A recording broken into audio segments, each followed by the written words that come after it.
तो एक बहन का 1 रैंक, दूसरी बहन की 15 रैंक, क्योंकि एक होमवर्क कराने वाला आदमी था ना। मरना पड़ता है, मरना। मोदी जी कितना बड़ा रिस्क लिए। राम के पास महल होते हुए उन्होंने अपने बच्चों का जन्म महल में नहीं होने दिया। एक आदमी ने बेईमानी नहीं की, वो है भगवान। ये दोनों पेट हैं। मोती झील में 2 तरह के लोग आते हैं, अपवाद है ही नहीं। अरे बेचैनी हो रही है।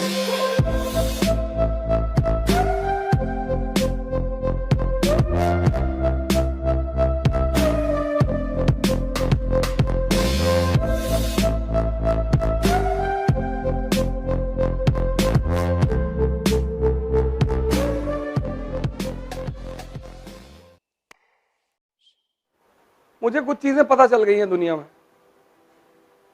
उसमें से एक चीज ये पता चली है कि जितना जलोगे उतना निखरोगे, और कोई नियम ही नहीं है ही नहीं।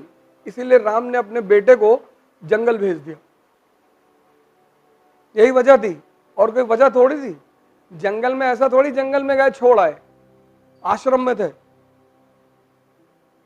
महल में जन्म नहीं हुआ।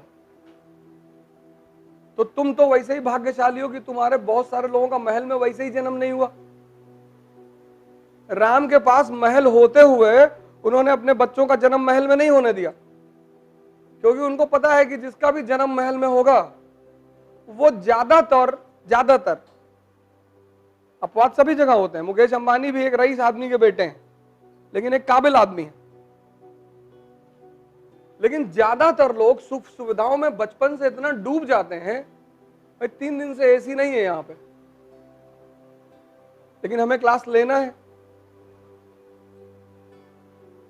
हमारे बड़े सारे मित्र हैं, एसी नहीं है, नॉट टेक क्लास, चले गए। तो हमें कुछ चीजें जीवन में समझ में आ गई। वही मैं तुम लोगों से बार बार कहता हूं, मैं पढ़ाना वढ़ाना थोड़ी चाहता हूं यार, ये सब तो किताब में लिखा है, जाओ पढ़ो। तो उसमें से एक चीज मैं समझा कि जितना जलोगे उतना निखरोगे, और तुम्हारे हिस्से का जलना कोई और कर ही नहीं सकता। नहीं, कम से कम तुम्हारे माँ बाप तो कर ही लेते कि बेटा तुम मत जलो, हम तुम्हारे लिए जल लेते हैं, लेकिन कोई कर ही नहीं सकता। अगर ऐसा कोई नियम होता तो बुद्ध अपनी जो उपलब्धि थी वो अपने बेटे को ट्रांसफर कर देते, है ही नहीं।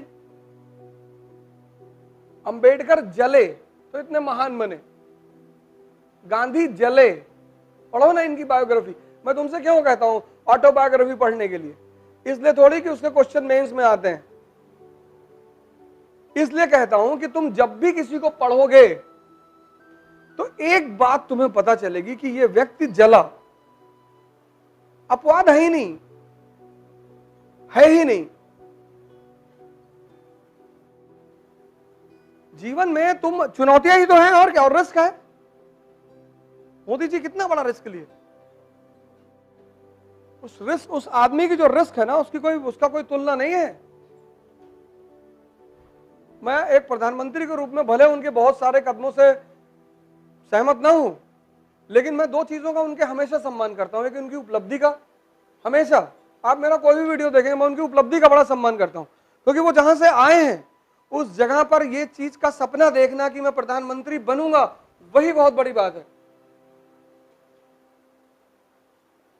और बिना लोकसभा का इलेक्शन लड़े सीधे दिल्ली आए, पार्लियामेंट, बोले लोकसभा, बोले बाद में देखेंगे।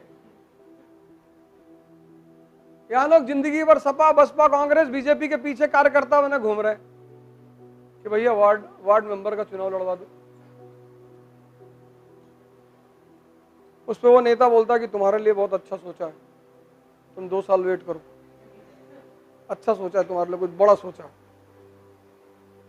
तब तक तुम्हारी शुगर बीपी हाई हो गई, तुम 65 के हो गए, अब कहां लड़ोगे चुनाव। वो आदमी कभी लोकसभा के जीता ही नहीं, सीधे पार्लियामेंट आया, पर शपथ लिया।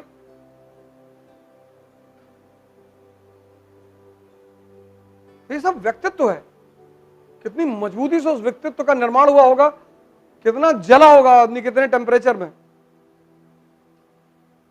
ना आसान है, एक एनसीईआरटी तैयार करने में तुम लोग की हालत खराब। एक और 1 अरब 50 करोड़ के देश में प्रधानमंत्री बनना सेकंड टर्म, तीसरे की तैयारी है। तो M = M, मेहनत = मस्ती। तो ये दाल की तरह और ये नमक की तरह दोनों होनी चाहिए। और ये दाल की तरह, जितनी दाल उतनी मेहनत, और जितनी नमक उतनी मस्ती। कुछ लोग जितनी दाल है उतनी मस्ती कर रहे हैं, फिर रो रहे हैं, भैया हमारी किस्मत फूटी है। अबे ये मत्था है कि लेटर पैड है तुम्हारा, यहां लिखा हुआ है। अपवाद कोई हुआ ही नहीं, और ना तुम होगे। मैं तो बहुत टॉपरों के साथ रहा हूं पिछले 15 साल से, उनके जीवनचर्या देखी, जीवन देखा, रोते हुए देखा। अब नहीं हो पाएगा, होगा।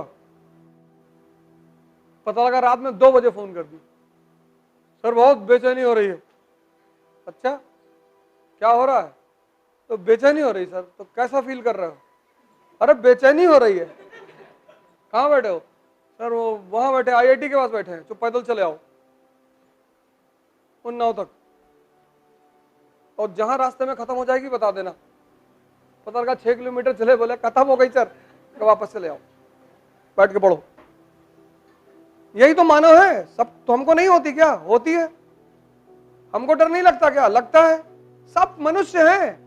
उस चीज को तुम ओवरकम कैसे करते हो? और धीरे धीरे जब तुम ओवरकम करने लगते हो तो वो चीज खत्म हो जाती है तुम्हारे जीवन में।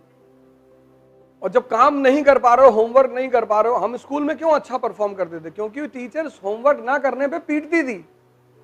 यहां कोई होमवर्क ना करने पे पीटने वाला नहीं है। और होमवर्क मतलब कंसोलिडेशन, फीडिंग। तो वही चीज तो बाद में एग्जाम में आती थी। तो जिसका होमवर्क मजबूत रहता था उसके अच्छे परसेंटेज आते थे। वही हाल यहां भी है। जो होमवर्क है, जैसे टीना दाबी है, उसकी मां क्या है, रिजाइन कर दिया नौकरी से। होमवर्क कराती थी दिन भर बिठा के, बेचारी खुद बैठी रहती थी। तो एक बहन का 1 रैंक, दूसरी बहन की 15 रैंक, क्योंकि एक होमवर्क कराने वाला आदमी था ना। ये दोनों पेट हैं, हजम करना, हजम, यहां डाइजेस्ट करना। इसलिए जब तुम किसी आदमी को मिलते हो जिसको गीता याद है, कुरान याद है, बाइबल याद है, तो तुम बहुत अचंभित होते हो कि कैसे भैया यहां NCERT का एक चैप्टर नहीं याद हो रहा है।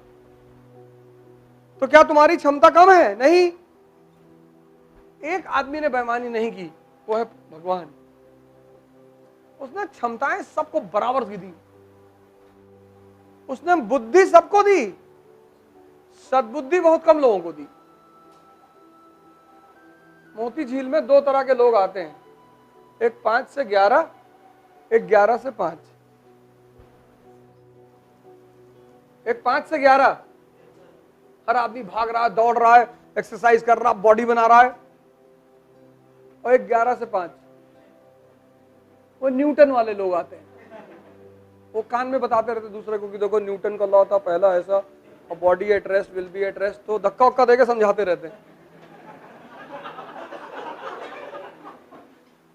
वो पढ़ने आते हैं, वो आप ऐसा मत समझिए वो बदतमीजी करने आ रहे हैं। बहुत कंसंट्रेट होकर पढ़ाई करते हैं, पर रिजल्ट ही नहीं मिलता। वो 11 से 5 वाले परेशान है कि जीवन में कुछ है ही नहीं, भगवान ने हमको कुछ दिया नहीं। इतना मारेंगे ना जूता से, तुमको मरना पड़ता है, मरना। इस धरती पे चाहे भगवान पैदा हो चाहे इंसान, नियम सबके लिए बराबर है, सबको जलना पड़ता है।